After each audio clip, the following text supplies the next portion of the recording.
हाय नमस्ते। Love infinite में आप सभी का बहुत बहुत स्वागत है।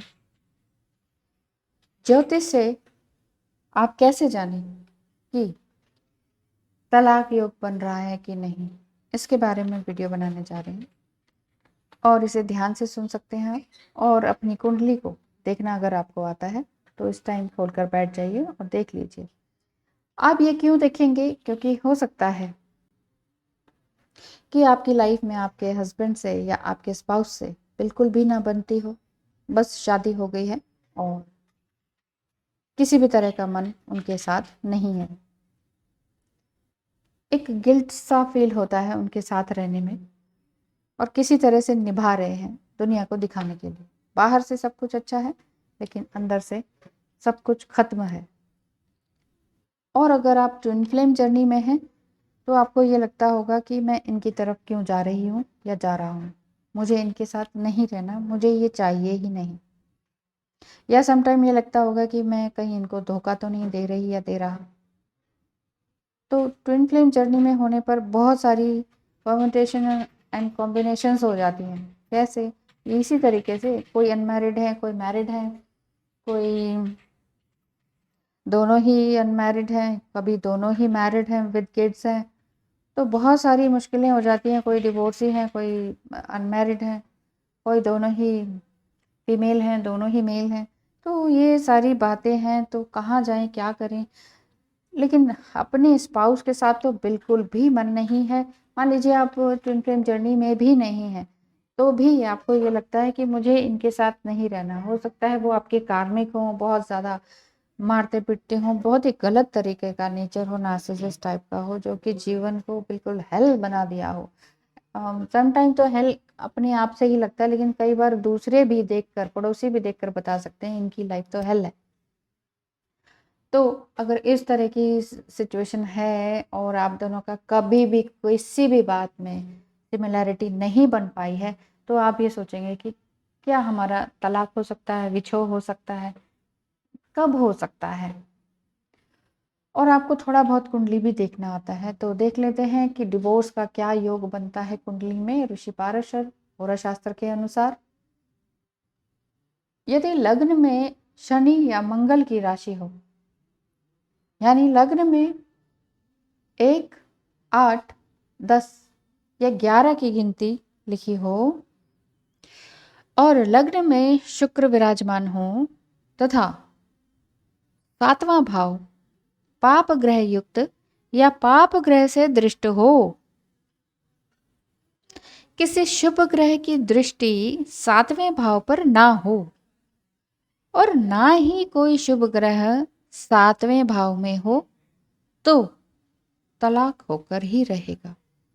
यानी ये तलाक का बहुत ही प्रबल योग है। उदाहरण के लिए यदि किसी की कुंडली में लग्न में 1 लिखा हो और यहाँ शुक्र विराजमान हो और 7वें भाव में पाप ग्रह शनि हो तो तलाक निश्चित समझिए। ऐसे तो शब्द ये बहुत ही खतरनाक है। कोई नहीं चाहता कि संबंध बनने के बाद या शादी होने के बाद टूट जाए, बहुत तकलीफ होती है। लेकिन आपकी कुंडली में ही लिखा हो और आप नहीं लेना चाहते हो तो भी तलाक हो जाता है। मान लीजिए आप लेना ही नहीं चाहते और आपका हस्बैंड लेना चाहते हैं तो बहुत मुश्किल, पेनफुल हो जाती है सिचुएशन। लेकिन क्या करें, अगर कुंडली में है तो फिर वो उस तरह से हो जाता है। दूसरा, इसी तरह यदि आपके लग्न में शनि या मंगल की राशि हो, यानी लग्न में 1, 8, 10, 11 की गिनती लिखी हो और लग्न में शुक्र विराजमान हो, साथ ही चौथे, 7वें या 12वें भाव में मंगल विराजमान हो तो तलाक 100% श्योर हो जाता है। तीसरी तरीके से देखना है तो देखिए कई तरीके से कई योग बनते हैं, इनमें से कुछ बता रही हूँ, सभी नहीं बता सकती। तीसरा है जैसे पति या पत्नी की कुंडली में शनि 7वें भाव में नीच राशि में हो तो तलाक का योग बनता है। ठीक है। चतुर्थ भाव का स्वामी षष्टम में या षष्टम भाव का स्वामी चतुर्थ भाव में हो तो तलाक हो सकता है। पांचवी बात यह है कि सप्तम स्थान शुक्र व सप्तमेश पाप प्रभाव में हो तो तलाक योग बनता है। छठा, सप्तम भाव पर मंगल शनि राहु केतु की दृष्टि पड़ रही हो तो तलाक योग बनता है। देखिए, तलाक को रोकना भी अगर आप चाहें तो कई तरह के उपाय भी होते हैं। अगर आप करना चाहें तो बहुत सारे वैदिक रीति के अनुसार उपाय होते हैं, अगर आप देना ही नहीं चाहते। लेकिन अगर आप इस तरीके से देख रहे हैं कि हाँ, मुझे तो इनसे छुटकारा चाहिए, तो आपके लिए ये देखना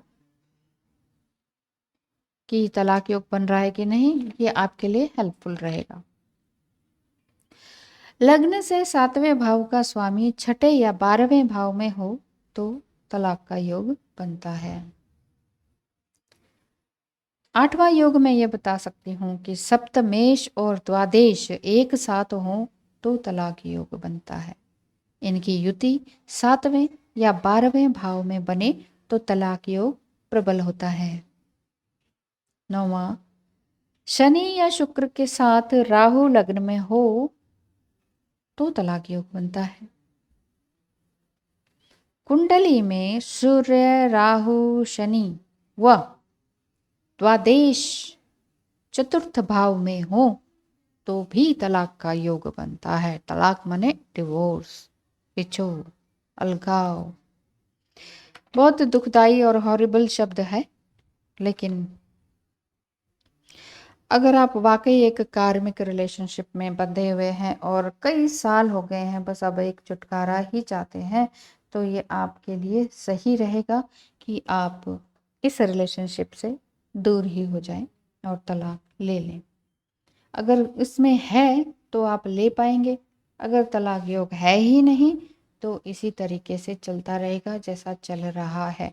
लेकिन उसके अलावा भी हो सकता है, अगर तलाक योग नहीं है और लेकिन वो कार्मिक है, रिलेशनशिप बहुत ही खटास भरा है, जिया नहीं जाता, निकला भी नहीं जाता, तो ऐसे में कई तरह के उपाय किए जा सकते हैं। और ये आपकी कुंडली देखकर पता किया जा सकता है कि ऐसा कहीं राहु की महादशा या राहु का लग्न में होना तो नहीं है, जो कि एकदम तलाक भी नहीं होगा, लेकिन कष्ट कष्ट कष्ट और कष्ट ही देगा, चाहे वो आर्थिक रूप से हो, चाहे शारीरिक रूप से हो, चाहे मानसिक रूप से हो या सामाजिक रूप से हो, क्योंकि मान अपमान ये सब कुछ राहु की वजह से होता है।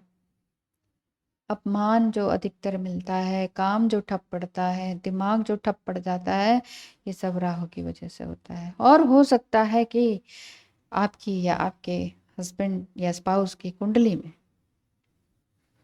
काल सर्प योग हो, जिस वजह से ये सारी चीज़ें उनके साथ मिसमैच करती हूँ, आपका स्वभाव बनता ही ना हो, कुछ का कुछ कहते हो, कुछ का कुछ करते हो, एक स्टेटमेंट आज थी, कल वही स्टेटमेंट को खराब गलत बता देते हैं, फिर कहते हैं मैंने तो ये नहीं कहा, क्योंकि बस उनका स्वभाव इसी तरह का बन जाता है, जैसे ग्रह हैं उसी हिसाब से बन जाता है।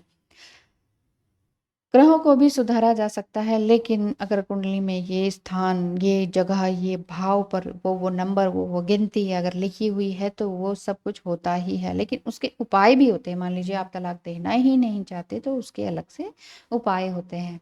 अगर आपको अपनी कुंडली मैच करवानी है या फिर अपने बच्चों की कुंडली मैच करवानी है शादी से पहले, तो आप मुझे कांटेक्ट कर सकते हैं। और अगर आप मैरिड हैं, 20-25 साल हो गए हैं, निकला ही नहीं जा रहा है, तो आप ये भी देख सकते हैं, दिखवा सकते हैं कि क्या तलाक योग बनता है, ताकि आप फाइल कर सकें और इस बेकार और नार्सिसिस्ट और कार्मिक रिलेशनशिप से एक चैन की सांस ले सकें और अच्छी पीसफुल लाइफ जी सकें।